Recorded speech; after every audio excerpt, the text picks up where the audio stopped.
குற்றாலத்தில் ஒரு மொட்டை கோபுரம் இருக்குது. அது எத்தனை பேருக்கு தெரியும்? ஏன்னா குற்றாலம் அப்படிங்கக்கூடிய வகையில் பார்த்தீங்கன்னா, குற்றாலம் சிவன் கோயிலுக்கு நீங்கள் போகிற வழியில் பார்த்தீங்கன்னா, அது ஒரு பக்கம் வந்து அருவி அழகா விழும். அது வந்து சொல்லப்போனால் ஒரு சங்கு மாதிரி இருக்கக்கூடிய அந்த கோயிலில் பார்த்தீங்கன்னா, நமக்கு பிரம்மாண்டமாக இருக்கும். அழகு அப்படின்னாலே அந்த கோயில் தான். அதே மட்டும் பார்த்தீங்கன்னா, ஒரு பக்கம் அருவி, ஒரு பக்கம் பார்த்தீங்க அப்படின்னு சொன்னால் இயற்கை மூலமாக இருக்கக்கூடிய மலை. இந்த தோற்றத்துக்கு மத்தியில் அந்த கோயில் ரொம்ப சிறப்பாக இருக்கும்.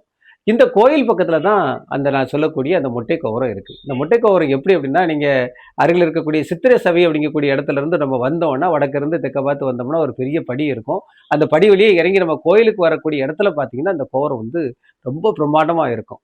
அகத்திய பெருமான் அன்று நெடுமாலை வந்து சிவலிங்கமா ஆக்குவதற்கு இந்த வாசல் வழியா தான் உள்ள வந்தார் அப்படின்னு சொல்றாங்க.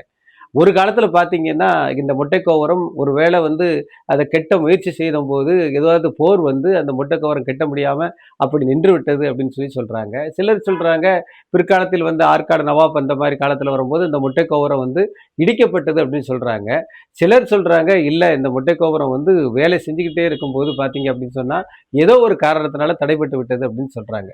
இது எது எப்படியோ தெரியல. அந்த பிரம்மாண்டமாக இருக்கக்கூடிய அந்த மொட்டை கோபுரமும் அதில் இருக்கக்கூடிய ஒவ்வொரு சிற்பங்களும் நம்ம மனதை கொள்ளை கொள்ளும் அளவுக்கு இருக்கிறது. இந்த மொட்டை கோபுரத்தில் பார்த்தீங்கன்னா, கொஞ்ச நாளைக்கு முன்னால ஒரு 7 வீடு இருந்திருக்கு. அந்த 7 வீடுல வந்து பார்த்தீங்கன்னா, அந்த பகுதியில வந்து இருக்கக்கூடிய ஊழியர்கள் வந்து அங்க குடியிருந்திருக்கிறாங்க. அதற்கு பிறகு இப்ப அந்த 7 வீடையும் காலி செய்து விட்டு, அந்த இடத்துல வந்து கோபுரத்த வந்து கட்டலாம் அப்படின்னு சொல்லி பிளான் பண்ணியிருக்கிறாங்களாம். அந்த 7 வீடு இருக்கும்போதும் பார்த்தீங்கன்னா, அந்த இடம் வந்து ஒரு பழமை மாறாம, ஒரு கோபுரம் போல காட்சியளித்தது அப்படின்னு சொல்லி அந்த பகுதியில் வாழ்ந்தவர்கள், அந்த பகுதியில் வசிக்கிறவர்கள் இப்ப என்கிட்ட சொல்லி கேட்டிருக்கேன். முத்துக்குமாரசாமி அப்படிங்கக்கூடிய ஐயா என்ன சொல்றாங்க அப்படின்னு சொன்னா, இந்த மொட்டை கோபுரமானது விரைவில் வந்து பெரிய கோபுரமா ஆகுவதற்கான வாய்ப்புகள் இருக்கு. விரைவில் நடக்கும் அப்படின்னு சொல்லி சொல்றாங்க. என்ன அந்த இடத்துக்கு கூட்டிட்டு போன சட்டநாதர் சொல்லும்போது, இந்த இடத்துல வந்து பார்த்தீங்க அப்படின்னு சொன்னா, இந்த வடக்கு வாசல் என்று சொல்லக்கூடிய இந்த கோபுரம் மட்டும் பிரம்மாண்டமாக இருந்தா, நம்ம பகுதியில் இருக்கக்கூடிய இந்த கோயில்கள் வந்து மிகவும் பிரமாண்டமாக இருக்கும் அப்படின்னு சொல்லி என்கிட்ட ஆதங்கத்தை வெளிப்படுத்தினார்.